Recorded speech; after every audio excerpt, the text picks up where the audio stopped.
Glenna turns the key and lets herself into the room. Then gently closes the door behind her. Zach also turns the key and lets himself into the second room.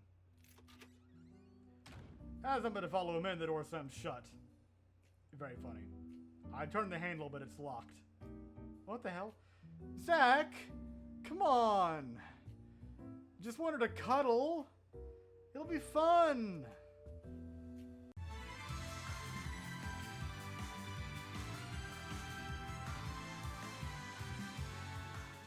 Apparently he's just not down for a snuggle. Shame. Damn shame. What the hell? Also, I think I've been mispronouncing this. I think it's supposed to be Ashian, actually. Which, you know, go figure. Zach? Let me in. Zach, let me in. He ignores me, so I pound on the door. Come on, let me in. I'm tired. He doesn't answer, but a couple people poke their heads out of the room and glare at me.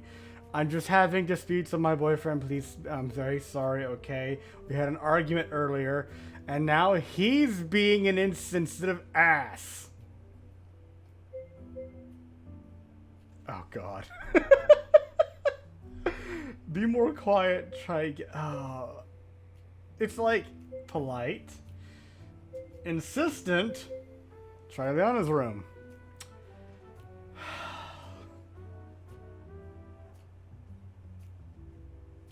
You know, I'm gonna risk it for a biscuit. This is ridiculous. I knock on Leona's door. Leona? She opens the door a crack, then pulls it open all the way when she recognizes me. What, you didn't recognize my voice? Her brows are creased with worry. Is something wrong? One could say that, yes. Zach's being mean. That was petulant as fuck. Zach locked me out of the room. She blinks. Really? Is that it? Yes, actually it is. And I need to get in there? Alright, then get in there. How? She smirks. I'm sure you'll figure it out. Helpful. You could have actually given me some advice. Good night. Yep, okay. She closes the door. That didn't go as expected. One might say, okay.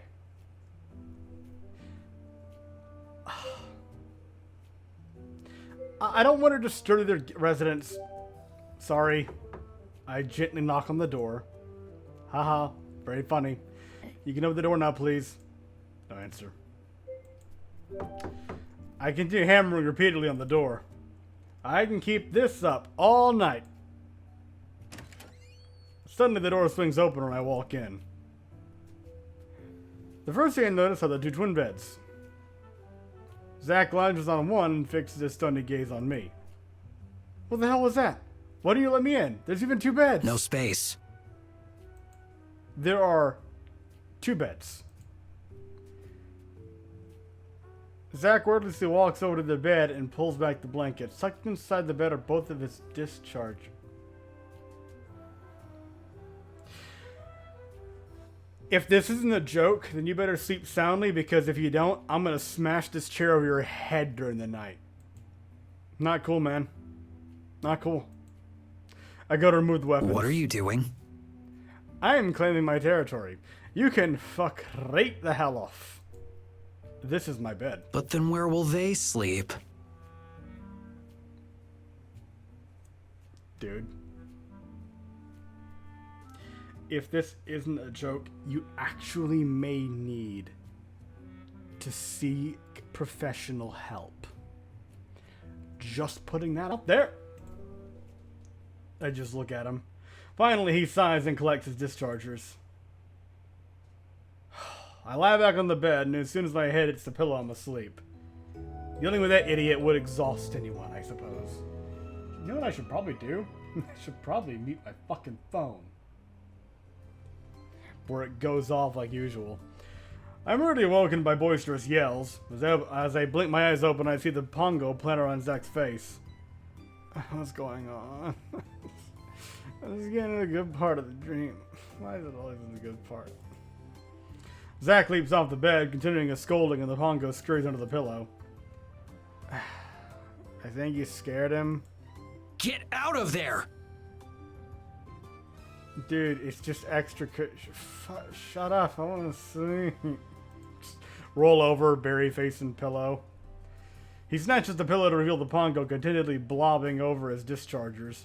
The Pongo's eyes are slitted shut, and who wears a silly grin. Don't even think about it! Eating her guns? Or is... I don't want to think about what else they could be doing with the guns, so that's your problem. Zack scoops up his discharges and forcefully gives him a shake. The Pongo's eyes snap open as he wobbles in the air, clinging for dear life. Boy! I think you made him angry. Zack doesn't cease his shaking, and somehow the Pongo seems to be hanging on. His small body jiggles up and down until he finally bounces on the floor. Boy! Was that a poi for each bounce? Poi. He glares daggers at Zack, who was too busy inspecting his discharges to notice. There's a sharp knock on the door. Barely comprehending what's going on, I shuffle to the door and open it a crack. I heard yelling. Is everything Everything is fine. Zack's being a cock. She cuts off mid-sentence and her eyes grow wide. I look behind me and see Zack dangling his discharges high in the air while the Pongo leaps up to reach it. They're playing Keep Away. Age-old game. Don't know if you heard of it. Very popular back where I'm from, especially among douchebags. These aren't for you to absorb! Boy! I'll I'll just wait for you guys downstairs. take me with you. No! Out of my grasp before I can answer, she turns around and walks away. I can't blame her, I suppose. I close the door and start getting dressed. A long while later. How long did it take you to get dressed? Were you waiting for those two idiots? I emerged from the room with the Pongo sitting on my head. Ah, my little hat back where you belong. Zack has his discharges back in their holsters and shoulders his pack. We head downstairs to meet Liana, who is waiting at one of the tables. Is everyone ready? Morning, giant eyes. I am very sorry. That was extremely rude of me. Yep. Yeah. As long as that thing doesn't come near my dischargers again. Hey guys, I have an important question. Does this world have coffee? Ooh. Well, I do. Boy! Yeah. The Pongo sticks out his tongue. Liana speaks where the two of them can start again. All right, then let's hit the road. Yeah, let's get walking. Exercise. Legs day. With one final nod, he leads the way out of the inn and back into town.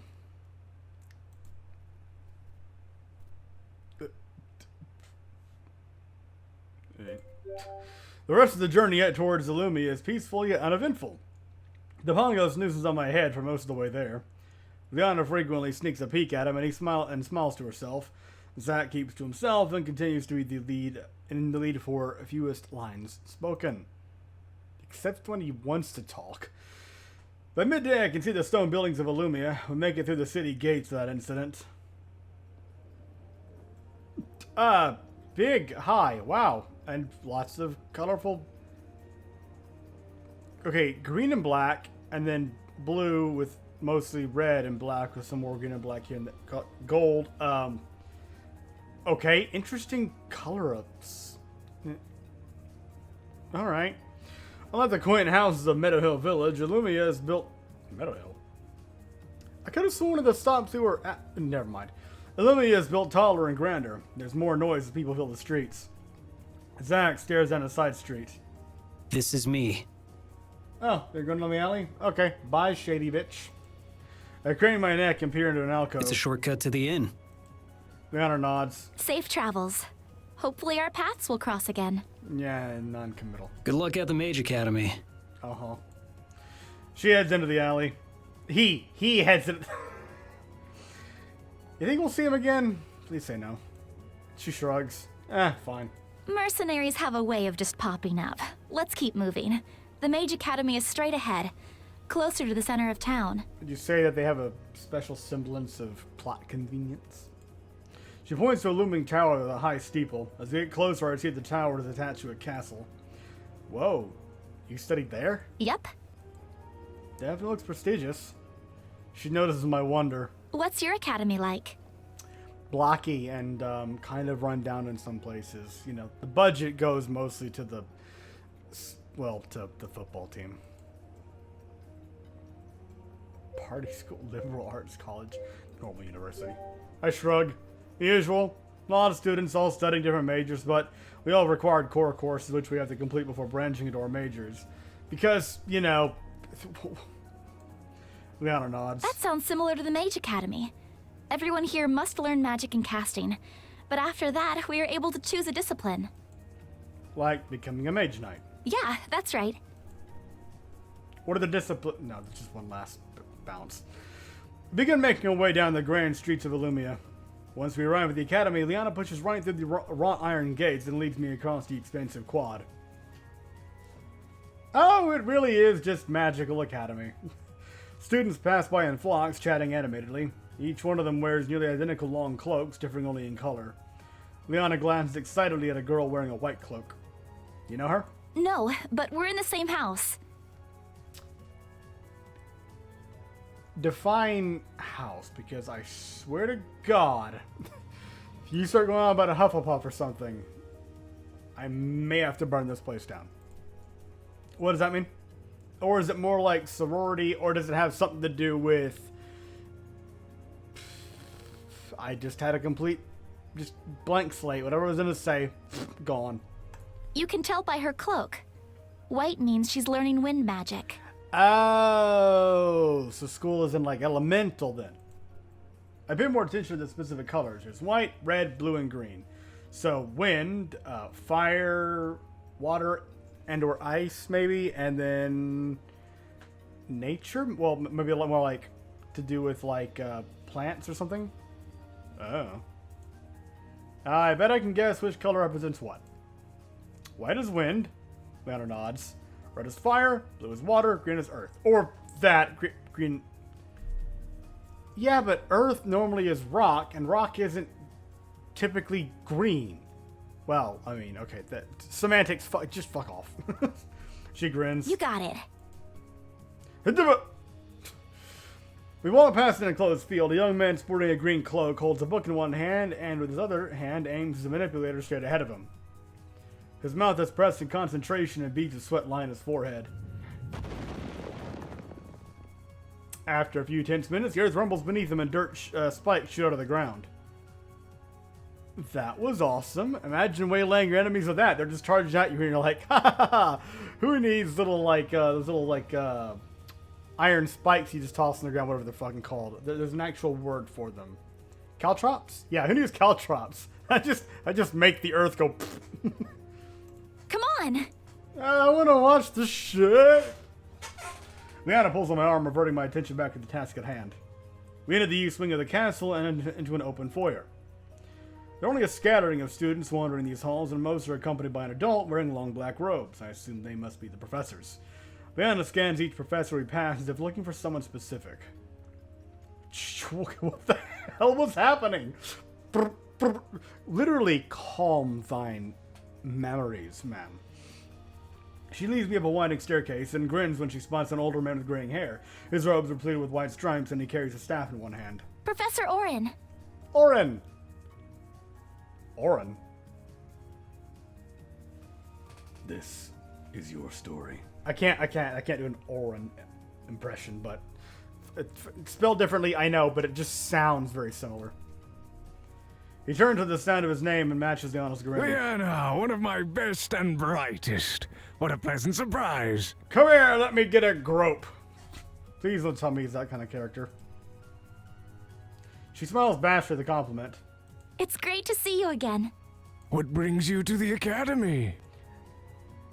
An incident. I'm the incident. Actually, I'm here on official business.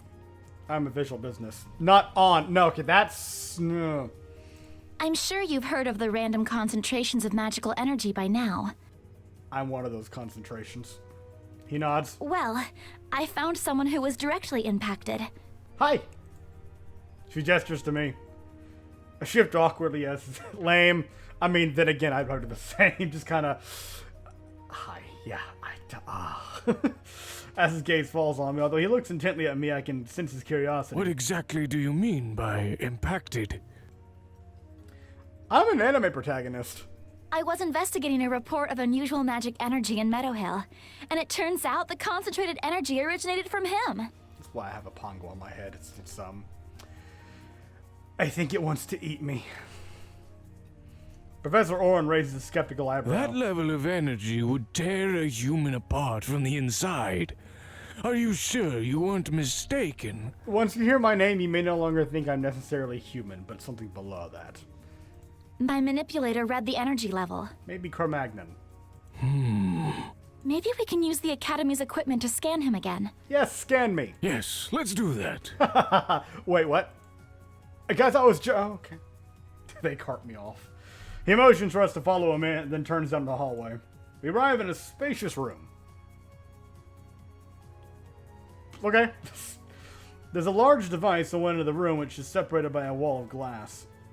The device has two panels on the side which stretch about 8 feet off the ground. On the other side of the room are a handful of students and professors. They consistently focus their manipulators in what I assume to be magical tests, and every so often jot down notes.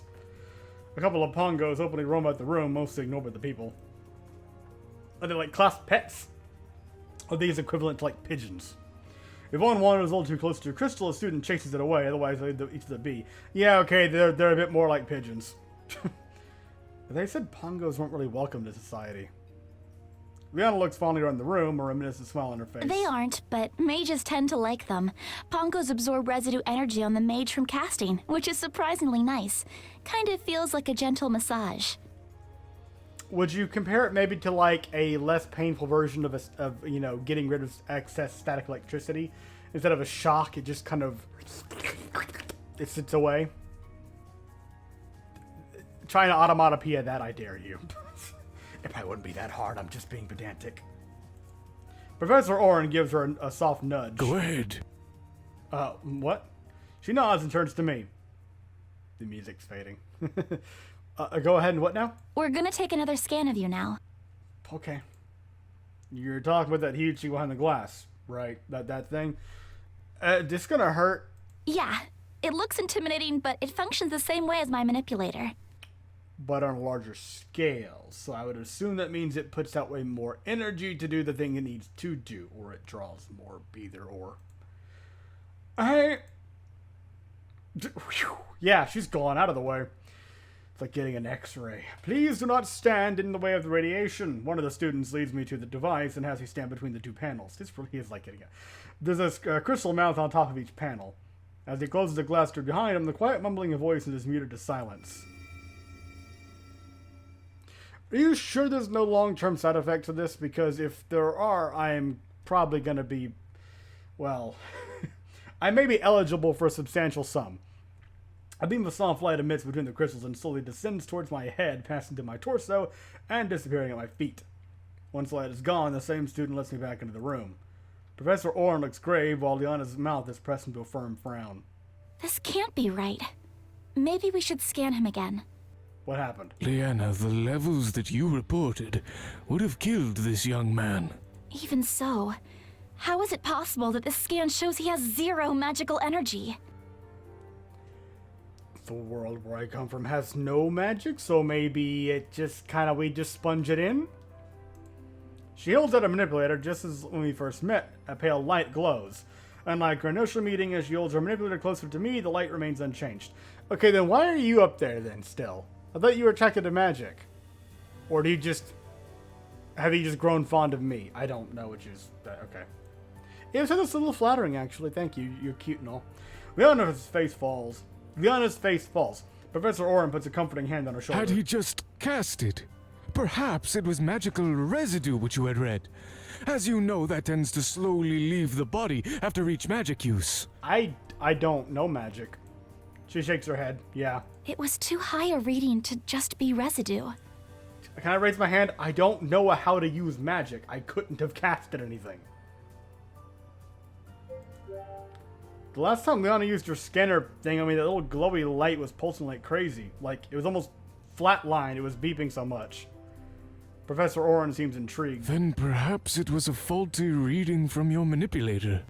Perhaps. I can hear the skepticism in her voice. Seemed to work fine before. Leona shakes her head as if asking me not to continue. Okay. I should get back to my students, but I hope I get to see you again. Professor Oren gives Leona's shoulder one last comforting squeeze before he leaves. Pauldron. Okay, bye. More discussions have been taking place, and notice the Pongos would watch me with interest. A green one starts to gravitate towards us. Defend your territory, little Pongo. Maybe it's interested in Leona's magic, but then why does it look like it's heading toward me? Poi? Defend me! I look down and see my wobbly blue friend at my feet. Hey, you're back! He bounces on the ground and fixes me with his wide smile. Suddenly, he stops and stares at the green Pongo, who blinks back at him. He hops toward it and grins. Poi. Poi. I am witnessing a beautiful moment of nature. Poi. Yep, they're communicating. My Pongo's eyes widen. Poi. They're exchanging news. Poi. Ah, what's been happening in the academy? The green Pongo grins and hops away and my Pongo follows it. I have no idea what just happened, but why do I feel all warm and fuzzy inside? As the Pongos run off, a professor in a wheelchair rolls towards us. Although he's lost all his hair, he doesn't seem as old as some of the others. Leona.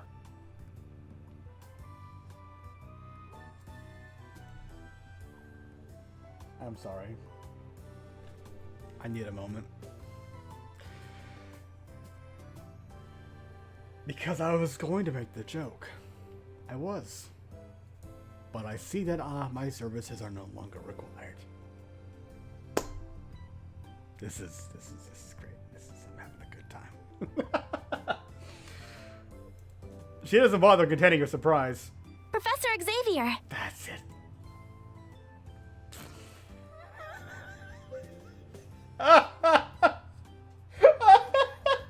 No!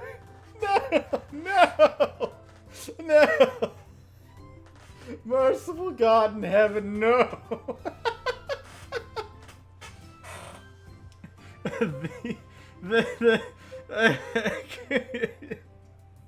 I don't... Oh no! I don't know! Normal! Just a little poking fun. Obnoxious asshole. Oh God. Oh,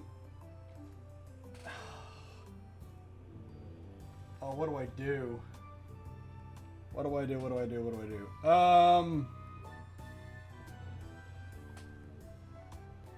I could leave it up to a die roll. I could use my D4, and if I get a 4, I just re-roll. And then, I mean, it'd just be 1, 2, and 3. Oh,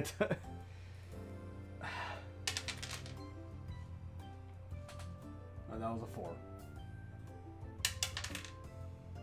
3! I stare at him hard and channel my thoughts. I know your secret and want to join you. Train me as one of your mutants. He glances uncomfortably at me. Are you feeling all right, young man? No! I'm feeling just fine, thank you. Well, Leona shared his glances. I am such an idiot. I'm the greatest dork to ever have lived. All right then. Please ignore me. Continue on. Ha! I knew it. He looks at Leon again. She shrugs. Professor, is there something I can help you with? Just ignore me. It's all for the best. Leona, how high was your original energy reading? In the thousands. If someone says 9, I am actually going to go find the nearest like source of flame, and I'm gonna turn it over onto something flammable and just let it go. He greases his brow and ponders quietly. Tell me, are you familiar with the theory of temporal rifts? Do tell. Leon and I both shake our heads. Well, obviously. In the most basic sense, a temporal rift occurs when the fabric of the universe is torn, In the midst of this tear, there is a moment where the parallel worlds overlap. Yeah, sounds about right. Leon and I glanced sharply at each other. Would it be possible to cross the streams? I mean, between these worlds? It may be in theory, but it'd be very difficult. After all, that type of travel between worlds would require an immense amount of energy, an amount that no human would be able to manipulate and survive. Well, I didn't do it myself, and as for survive, maybe it's because I'm not from your world. That's why most elders have dismissed this as nonsense. But listening to all that's been said today, it coincides quite closely with this theory. For the first time since we've arrived at this school, I begin to feel a glimmer of hope. What more can you share about this theory? Well, not much, I'm afraid. As I said, most consider it to be either nonsense or too inconsequential to waste their time on. Although there is one man who spent his life developing and researching this theory. He used to be an instructor of this academy. His name wouldn't happen to be something similar to Cave, maybe Johnson, deals with curtains, aperture, probably not. Is he still in Illumia? Unfortunately, he left many years ago in search of Ember Mist. Just gonna nudge Liana. In search of what now? This is where the RPG menu comes up. What's Ember Mist? The Liana hidden purses her lips. city. Oh. He nods. If it's hidden, I'm guessing it'll be hard to find. Before he can respond, a student with 2 long pigtails strides over. Oh, hi, Twintails. Please allow me to accompany you on your quest. What? Hi, and what? Who are you? What quest? What do you do? What? Okay, can we just adopt normal? Okay, I realized what I was doing earlier wasn't normal, but can we adopt some facsimile of normal human interaction? Hi, greetings, how are you? Exchanging of pleasantries. I heard I couldn't help it over here, and then so on and so forth. What?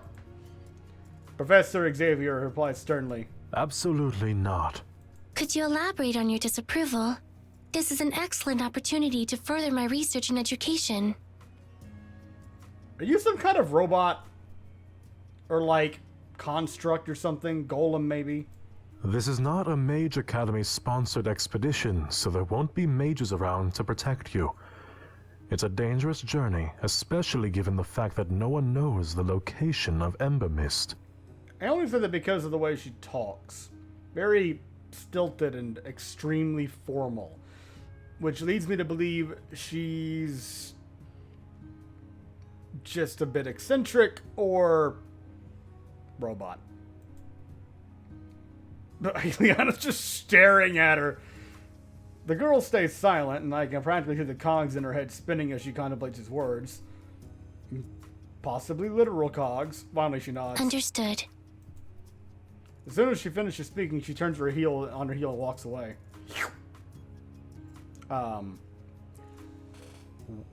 What just happened? Pay her no mind. That's just how she is. I psychically knew her name. I mean, but how? What? Who is she? That's Amelia Estelle, the university's prodigy. She's only a teenager, but already a mage caster, which means she can manipulate 2 different elements at the same time.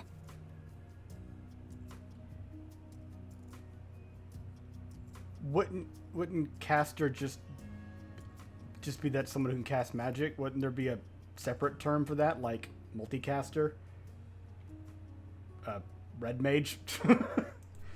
I flash her a grateful smile for automatically explaining what a mage caster is. I'm guessing mage casters are usually a little older than a teen. Liana grins. Just a little. Most mage casters are in their 40s. Oh. My eyes widen. She must be something really special then. Anyway, thank you for all of your help, Professor. I'm sorry I wasn't able to be more helpful, but I wish you the best of luck on your journey. Add a Wolverine for me. After saying goodbye, his wheelchair moves on its own and pushes him out of the room. I knew it! He's moving with his mind. He's actually using wind magic. Same difference. Don't spoil my fun, damn it. With his mind. Liana shoots me a weird look. Yeah. What did you think of everything the professor said? It sounds exactly like what happened to me. We should find this Ember Mist City and talk to the professor there. She nods. Unfortunately, no one knows how to get there. Let's stop by the inn.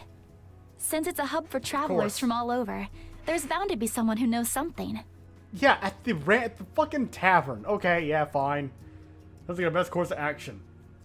It just sounds like an excuse to go get drunk, but I mean, sure. Once agreed, Liana leads the way out of the academy. I follow her from the twisting roads of Illumia.